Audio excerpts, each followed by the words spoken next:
우리에게 믿음의 조상이 된다는 거죠.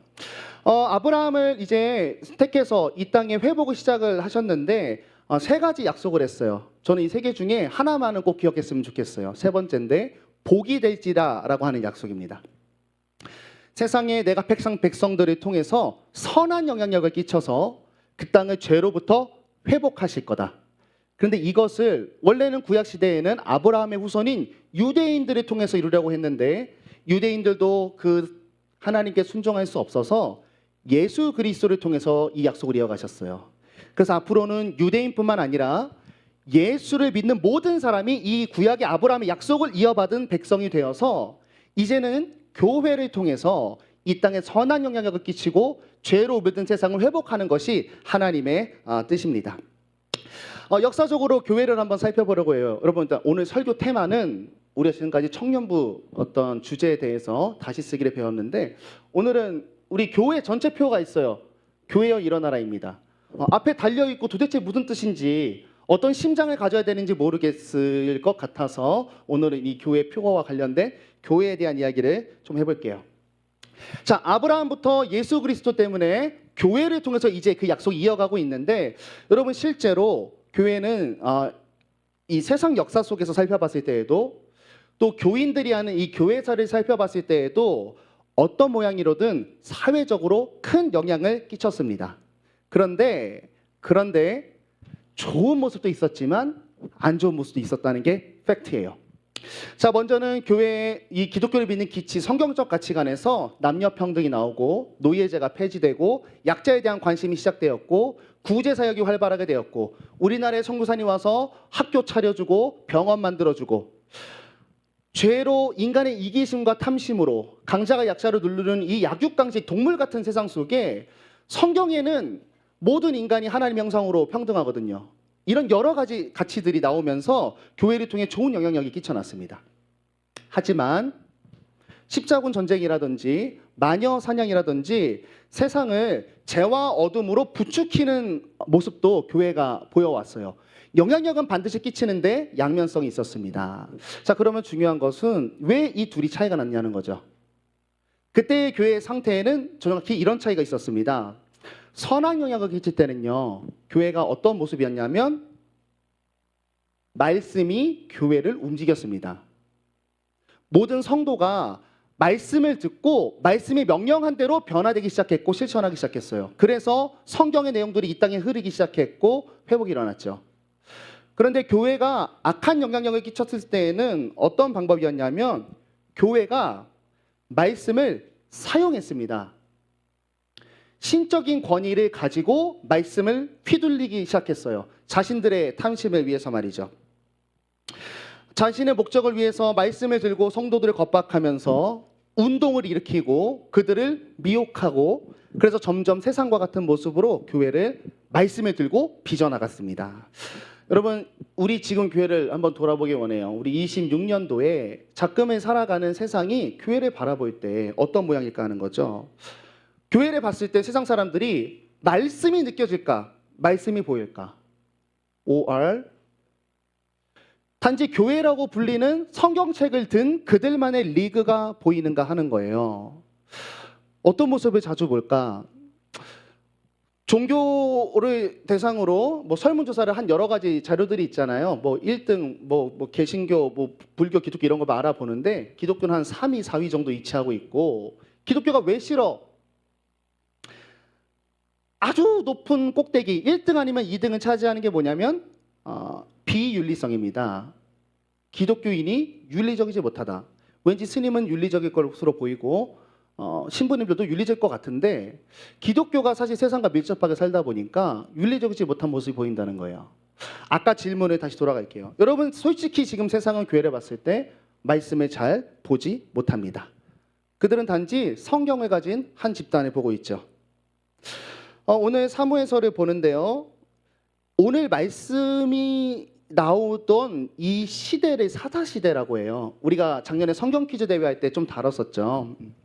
이 사사시대의 모습과 지금 세대가 굉장히 많이 닮아 있습니다. 전적으로 타락하고 교회가 힘이 없어진 시대예요. 여러분 거기서 오늘 하나님이 무엇을 하시냐면 회복을 시작하세요. 회복을.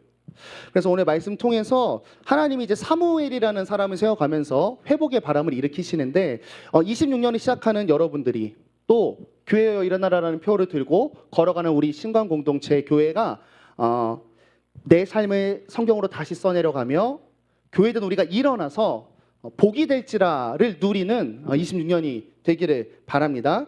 배경을 한번 살펴보도록 하겠습니다. 여러분 그래도 우리가 구약을 꽤나 걸어왔어요. 그죠? 이 지도 이제 익숙하시죠? 민주야, 너만 믿고 있어. 이게 익숙하니? 민주 별로 못 봤지 이거. 이거 뭐로 그렸는지 알아요? 그림판으로 그렸습니다. 잘했죠? 고마워요. 자, 여기가 이스라엘이에요. 그런 지도를 그렸던 건데 저희가 지금 살펴본 게 뭐냐면 아브라함을 불러서 약속의 땅에 가나안 땅에 집어넣는데 애굽으로 도망쳤다가 뭐 다시 온 사건을 하나 살폈고 하나님이 근데 이제 자손을 뿌리려고 애굽에 종살이를 하게 해서 출애굽을 했습니다.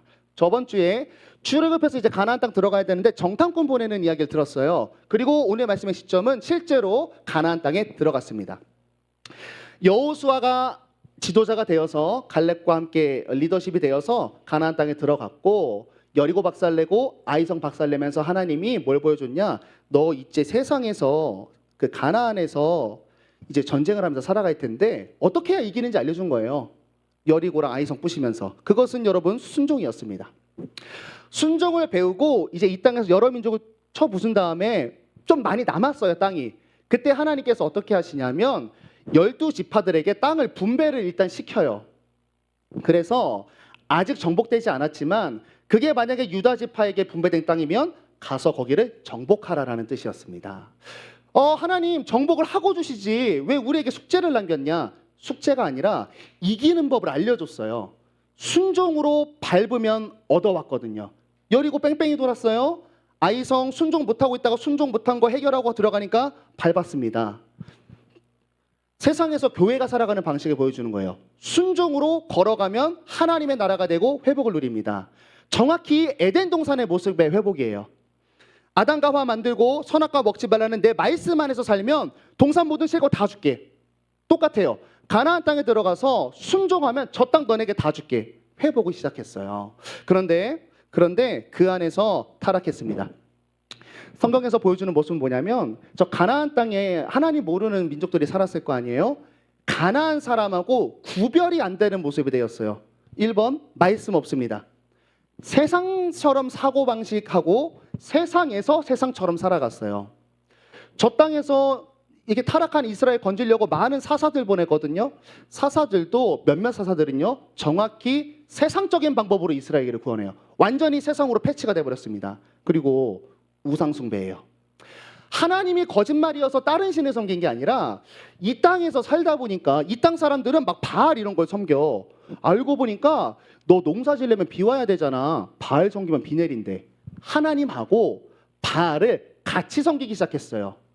그래서 세상에서 나에게 도움을 줄 많은 우상들을 같이 섬기다가 잘 보세요. 결국 하나님 지워집니다. 왜요? 이 땅에 집어넣고는 하나님이 사실 쓸모없거든요. 점점 바알이 커지고 아스타롯이 커지고 여러 가지 세상의 우상들이 머릿속을 꽉 채우기 시작하면서 하나님이 점점 사라졌어요. 그리고 도덕적으로 완전히 망가졌습니다. 세상보다 더 타락한 모습을 띠죠. 하나 더 얘기할게요. 이 모든 이스라엘 자체의 타락은 고사하고 더 심각한 일이 일어났는데 그게 오늘 이 사무엘서에서 소개되고 있는 리더십 중에 한 명입니다.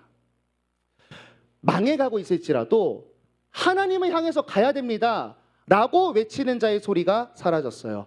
제사장이 타락했습니다. 엘리라는 제사장이 당시에 리더십인 제사장이었는데요.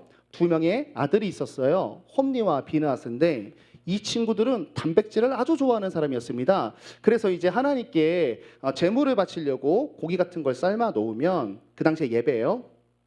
이 친구들이 먼저 가서 포크로 찔러서 김이상국 마냥 맛을 보고 좋은 거 다 쎄벼 먹고 이런 일을 했어요.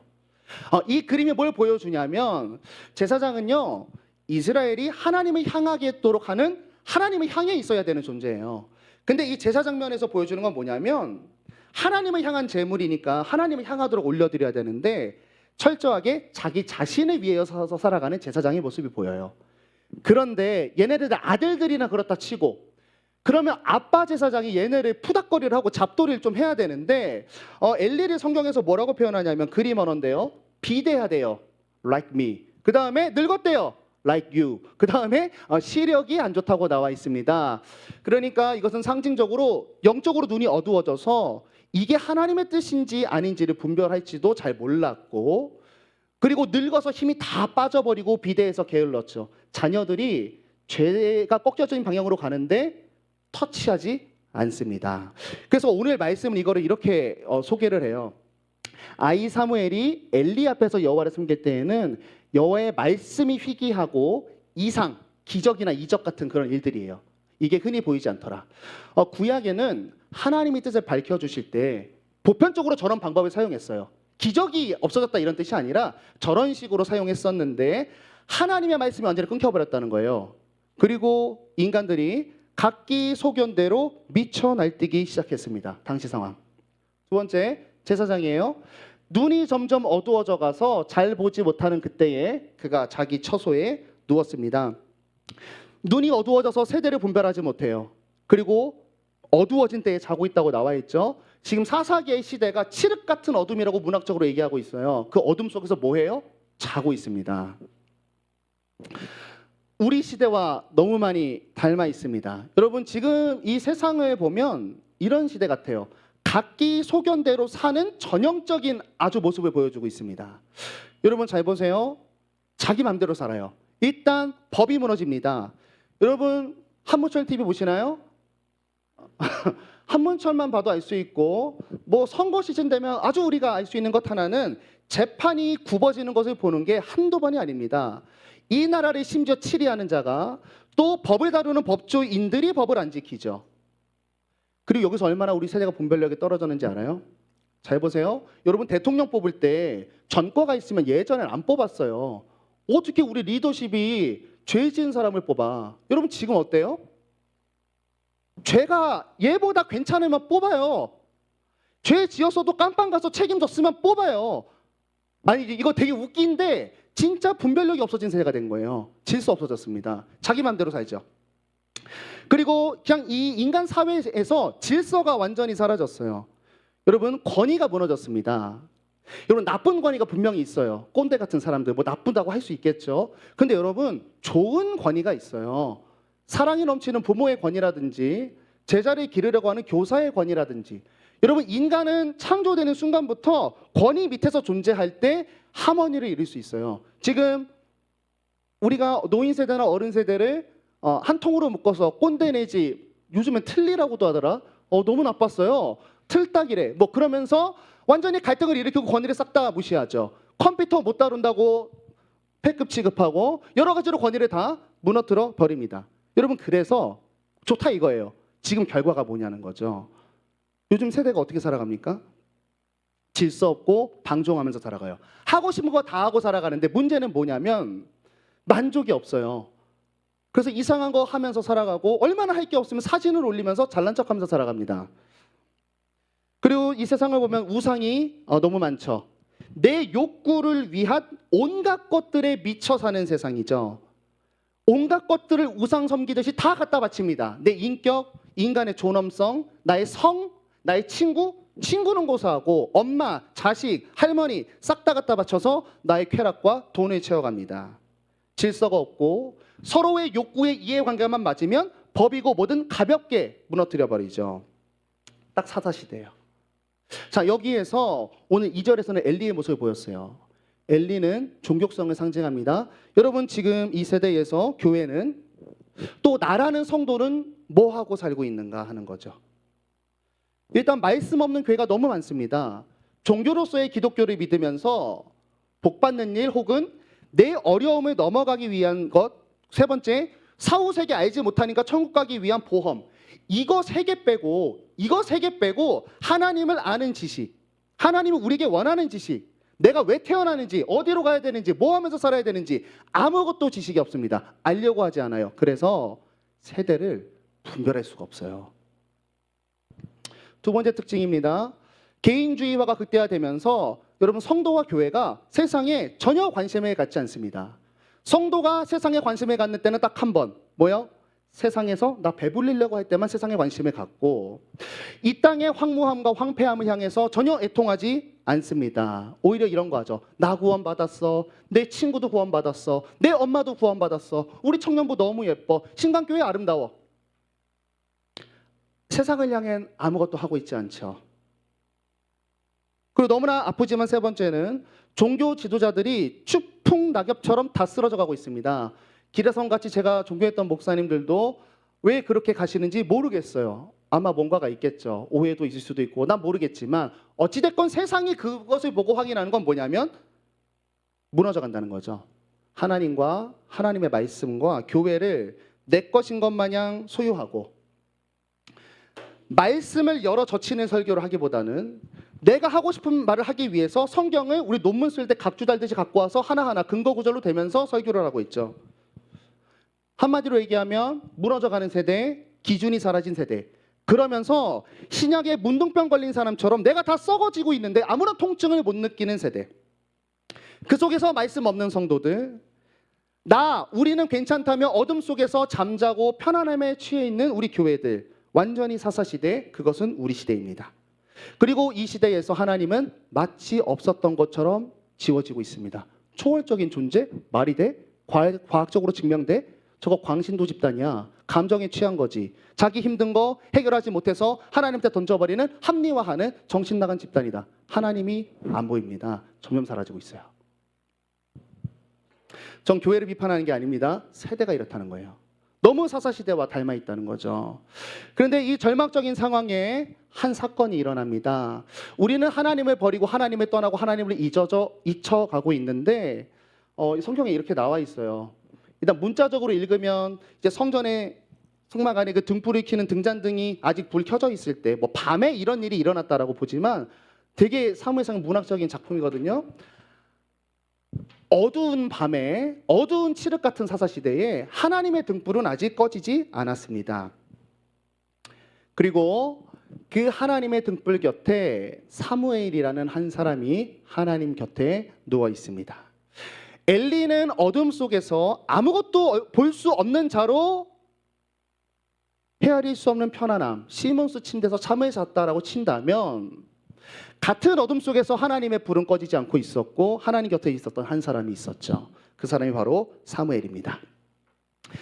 여러분, 사무엘은 이런 친구예요. 옛날에 엘리는 성전에서 시대를 향해 부르짖지 않았지만 성전에서 애통하는 한 여인이 있었습니다. 한나라는 여인이에요. 자식을 못 낳아서 가정 속에서 애를 못 낳는 여자는 그 당시에 좀 힘들었어요. 욕을 많이 먹고 있으니까 너무 애통한 거죠. 그래서 아이를 달라고, 나에게 한 아이를 달라고 하나님께 애통하고 있던 한 여인이 있었습니다. 그런데 여기서 하나님의 마음과 한나의 마음이 동해요. 띵. 자식 하나가 없어서 애곡하는 이 마음과 다 각기 소견대로 사는 이 사사시대를 향해 하나님의 말씀을 듣기를 원해서 행동한 한 사람이 없는 이 마음이 동해요. 그래서 여기에서 하나님의 선하심이 일어납니다. 무슨 선하심이냐? 하나님이 한나에게 아들을 주십니다. 그리고 한나는 그 아들을 하나님께 바칩니다. 둘의 마음이 동하고 둘의 니즈가 확인되어서 새로운 불꽃이 피어 일어나게 되는 거죠. 여러분, 어쩌면 지금도요, 하나님은 자신이 잊혀져 가고 세상이 어두워져 가는 세상 속에 한나와 같이 부르짖는 자를 찾고 계시지 않겠는가 한번 생각해 보시기 바랍니다. 이 세대를 향해서 하나님과 마음이 통한 애끓는 마음을 갖고 있는 한 사람 말이죠. 이 세대라고 하니까 여러분과 너무 멋이죠. 여러분 주변에 있는 죄악된 상황들을 향한 하나님의 마음을 갖고 있는 자 말입니다. 자, 오늘 그 사무엘을 하나님이 불러서 이제 엘리가 종교 지도자였는데 교체되는 그 장면이 오늘 3장의 장면이에요. 저는 중요한 질문을 하나 하고 그 다음에 뒤에 짧게 사무엘의 결국 어떻게 됐는지 이 두 가지를 아주 짧게 알아보면서 마치려고 하는데요. 자, 오늘 이제 사무엘을 하나님이 부르세요. 어릴 때에 부르시는 장면인데 하나님이 이제 잠자고 있는 사무엘을 음성으로 부르세요. 환상인지 실제 물리적인 음성인지 모르겠습니다만 부릅니다. 3번이나 불렀는데 못 알아들어요. 이유는 있어요. 아까 살폈죠. 1절 초반부에 당시는 여호와의 말씀이 희귀하고 이상이 흔히 보이지 않더라. 하나님의 존재가 잊혀지고 하나님으로부터 뭔가가 오는 게 너무나 드물어진 세대여서 감히 하나님의 음성이라 판단할 수 없었고, 사무엘이 여호와를 알지 못하고 하나님의 말씀을 받아본 적이 없어요. 그러니까 하나님이 다가오셔도 노티할 수가 없었던 거죠. 그래서 사무엘은 그 음성이 들려올 때, 아니 어쨌든 지금 성전에서 잤으니까 밖에서 성전 밖이든 뭐든 엘리밖에 없을 거 아니에요. 그래서 엘리를 찾아가요. 제사장님 나 불렀어요? 문제는 엘리도 사무엘이 3번 동안 이렇게 음성 듣고 올 때 동안 하나님인 줄 모릅니다. 분별력이 사라졌죠. 그러다가 엘리가 잊혀져 있던 기억이 떠올라요. 하나님의 음성을 받고 하나님께 백성을 올려드렸던 제사장 일을 할 때에 이거 하나님이겠구나. 너 하나님이 또 부를 텐데 그때는 이렇게 말해라. 주여 말씀하옵소서 주의 종이 듣겠나이다. 그래서 4번째 부르심에 하나님에 대해서 사무엘이 이렇게 반응하게 되고 하나님이 첫 번째 메시지를 사무엘에게 전달해요. 그게 뭐냐? 엘리 집안 망할 거다. 무서워요? 전 여기서 그리고 그 말씀을 듣고 사무엘이 그대로 전달해요. 말씀을 듣고 전달하는 역할을 감당하죠. 그리고 나중에 19장에 갑자기 딱 문맥을 끊겨 이렇게 나와요. 사무엘이 자람에 함께 계셔서 땅에 말이 떨어지지 않았다. 저는 이 본문을 묵상하면서 이 이야기를 먼저 좀 해보고 싶었습니다. 바로 이 1절과 9절의 이 19절의 간극이에요. 하나님이 사무엘을 먼저 찾아올 때 아가몬 사무엘 때 찾아왔어요. 베이비가 아니고 어떤 어린아이 정도였겠죠. 그런데 하나님이 사무엘을 이스라엘 역사의 전면에 등장시키고 일을 시작하시는 것은 사무엘이 컸을 때입니다. 질문이 들지 않아요? 아기 땐 왜 부른 거야? 하는 거죠. 아니 사무엘 자라섰을 거면 사무엘 자랄 때 불러가지고 하나님 쓰시면 되는데 왜 아기 때 불렀는가? 아기 때 불러놓고 사무엘이 자랄 때까지 이 기간 동안 하나님은 뭐 했을까? 또 사무엘은 뭐 했을까 하는 거죠.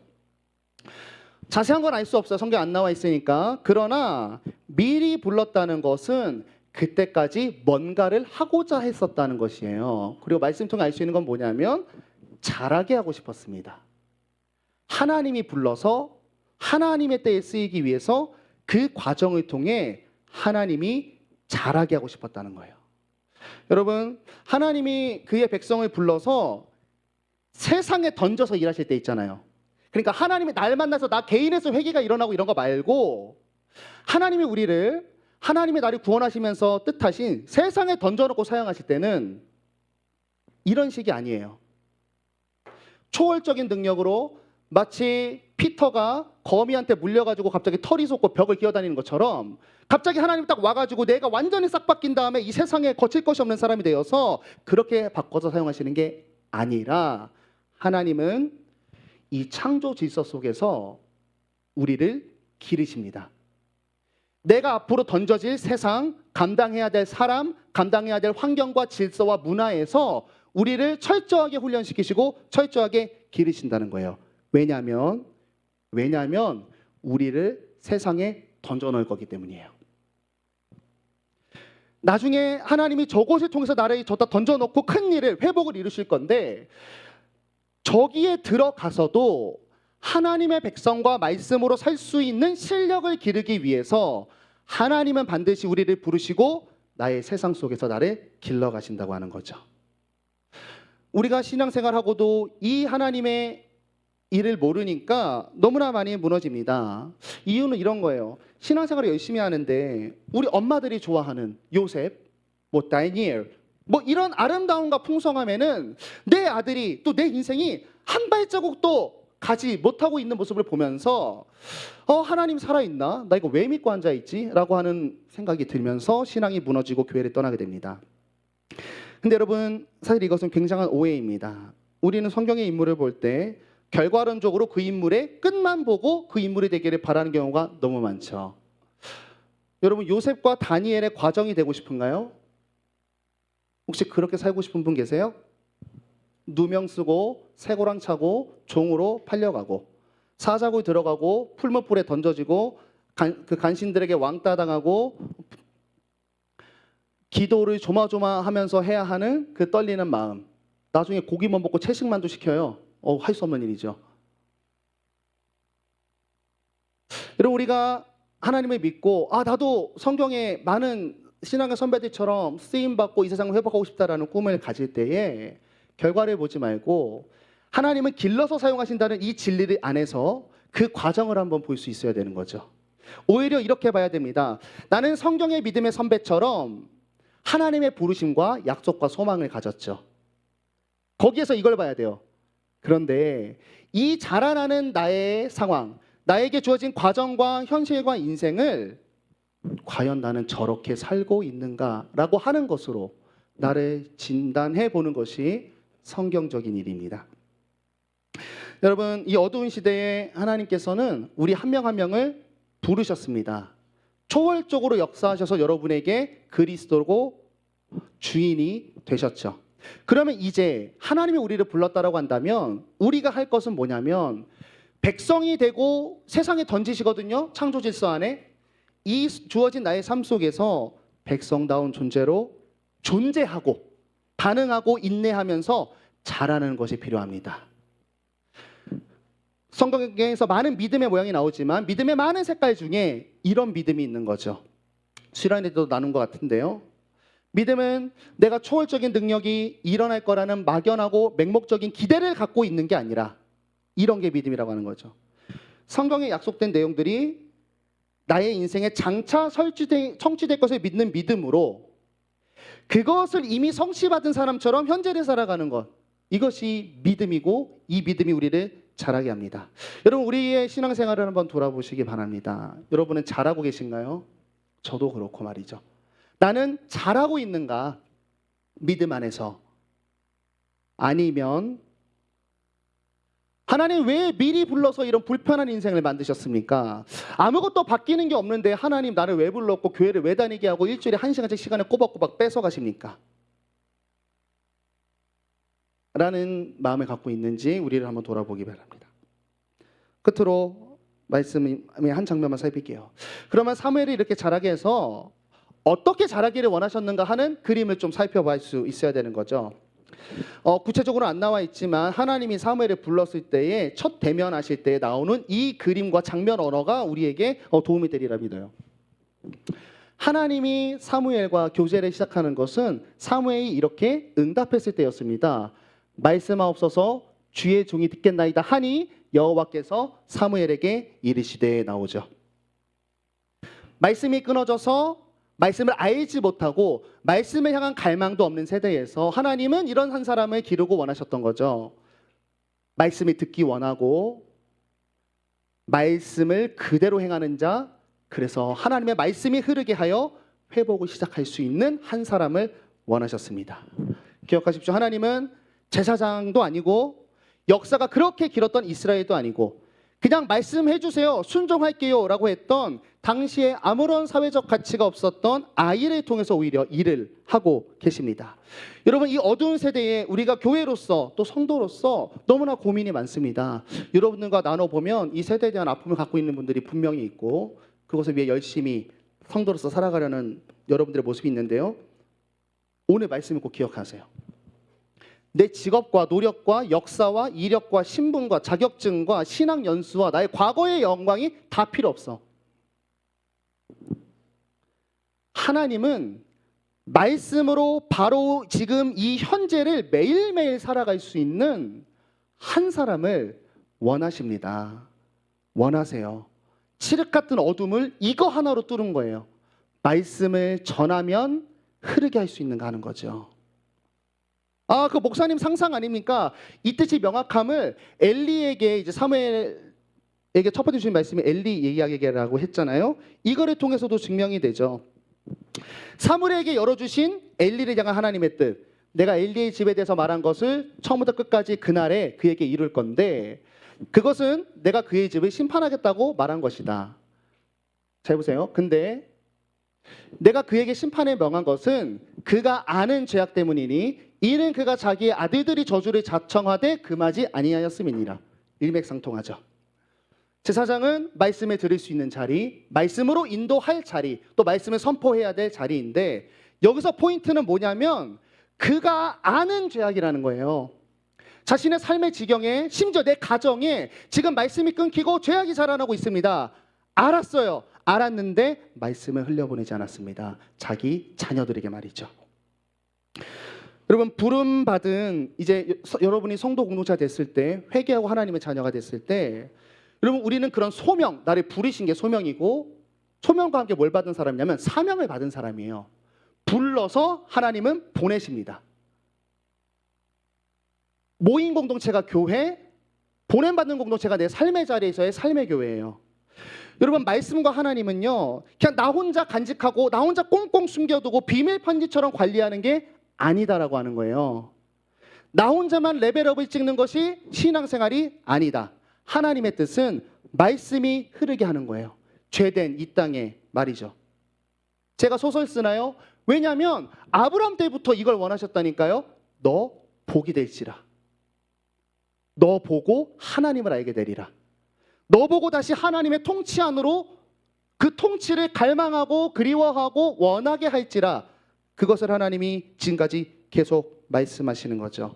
그래서 신약에도 너 보고 소금과 빛이라고 했고 향기라고 했고 우리로 하여금 화목하게 하는 직분에 맡겨주었다고 했어요.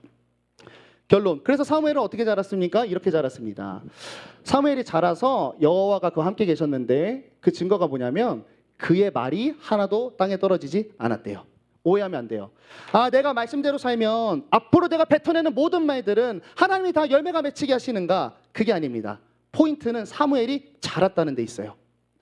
사무엘이 말씀하소서 주의 종이 듣겠나이다 라고 하는 그 철학과 시작된 어린아이 때 사무엘이 자랐어요. 그 철학으로 자랐습니다. 그래서 사무엘이 어떻게 됐냐면 사무엘이 하는 모든 말, 모든 행동, 모든 생각이 하나님의 뜻에 합할 정도로 자란 거죠. 그래서 이제 사무엘이 걸어가는 인생은 하나님이 원하시는 뱉어내시는 말들을 흘려보내기 때문에 하나님의 뜻이 성취되는 인생을 삶에서 목격하게 되는 겁니다. 그리고 바로 그때 단에서부터 브엘사바에 온 이스라엘이, 단은 이스라엘 꼭대기고 브엘사바는 이스라엘 밑이에요. 그냥 관용적으로 우리나라 한라에서 백두까지 이런 거예요. 자, 단에서부터 브엘세바까지 온 이스라엘이 세상이 하나님을 잊었던 그 이스라엘이 드디어 인정했습니다.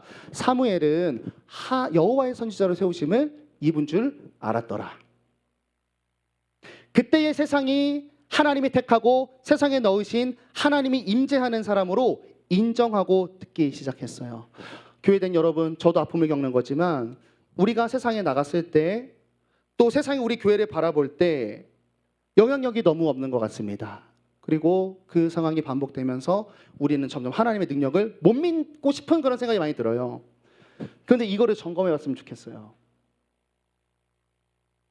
우리가 내 존재가 말씀으로 된 바인가?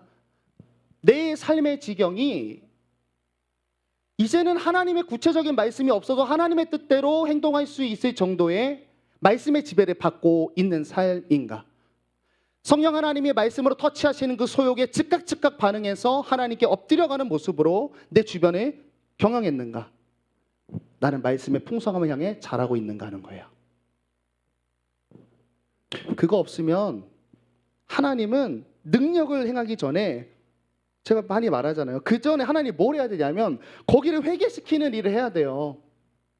내가 능력을 주기보다 하나님의 백성이 되는 게 더 중요해요. 내가 백성으로 안 살면 죽을 때까지 그것만 하시지 않겠어요? 돌아와라, 돌아와라, 돌아와라. 제발 좀 돌아와라. 돌아와서 말씀을 살아야지 약속한 게 맺히죠. 안 돌아가면, 안 살면 아무것도 누릴 수 없습니다. 왜 세상에 교회가 힘이 없죠? 말씀이 안 보여서, 말씀을 안 흘려서 그렇습니다. 여러분, 그런 말씀을 산다는 것은 이 탄식이 있는 삶입니다. 바로 애유하는 삶이에요. 그냥 똑같은 삶인데 이전과 같은 선택을 하고 싶은 환경에서 그래도 내가 목사인데 하면서 다르게 살아가는 인생, 별게 아니에요. 사실은 그렇게 말씀의 지배를 받는 인생 살아간다고 하는 거죠. 그리고 그러면 정말로 삶이 바뀝니다. 하나님의 능력이 아니어도 여러분이 바뀌니까 일단 주변이 바뀌어요.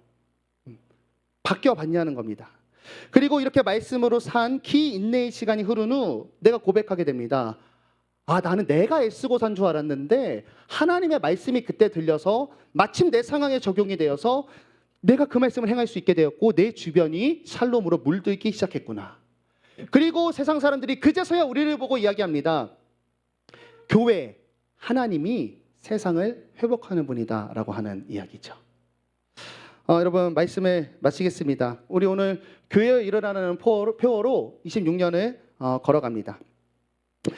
우리 온 교회를 향한 목적을 오늘 말씀은 무엇이라고 이야기해 주고 있냐면 죽어가는 세대와 이 시대와 백성을 깨우시는데 말씀의 메인 그 한 사람을 통해서 하나님은 무브먼트를 시작하신다고 하는 게 오늘 이야기입니다.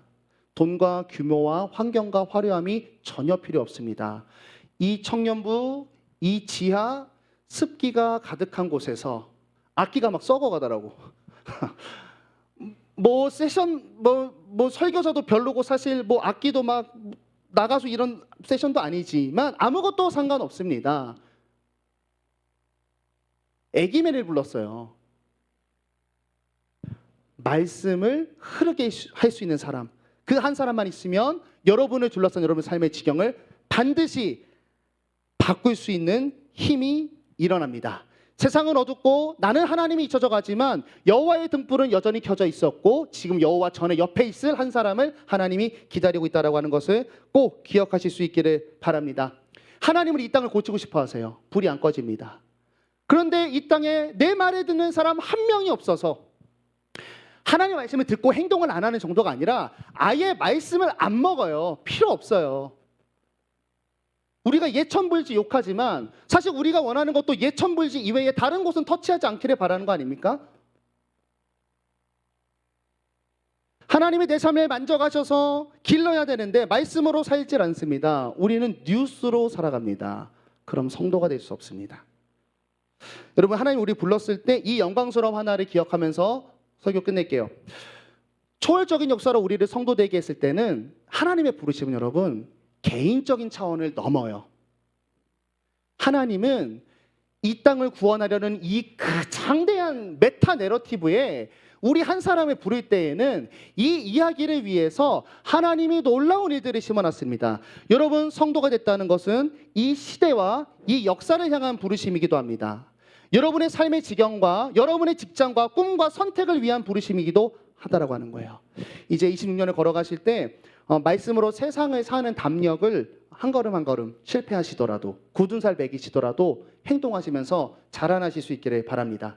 그래서 말씀이 나의 삶의 지경에 흘러가게 하는 사명을 잘 감당할 수 있기를 바랍니다. 그렇게 말씀으로 나란 존재를 청년부 표 다시 쓰면서 그렇게 말씀으로 교회여 일어나라 우리 공동체의 회복을 누리시고 내 삶에서 하나님이 아브라함 때부터 계획하시고 약속하셨던 복이 될지라 내 삶에 하나님의 나라가 세워지는 여러분이 될 수 있기를 예수님의 이름으로 축복합니다. 우리 찬양하겠습니다.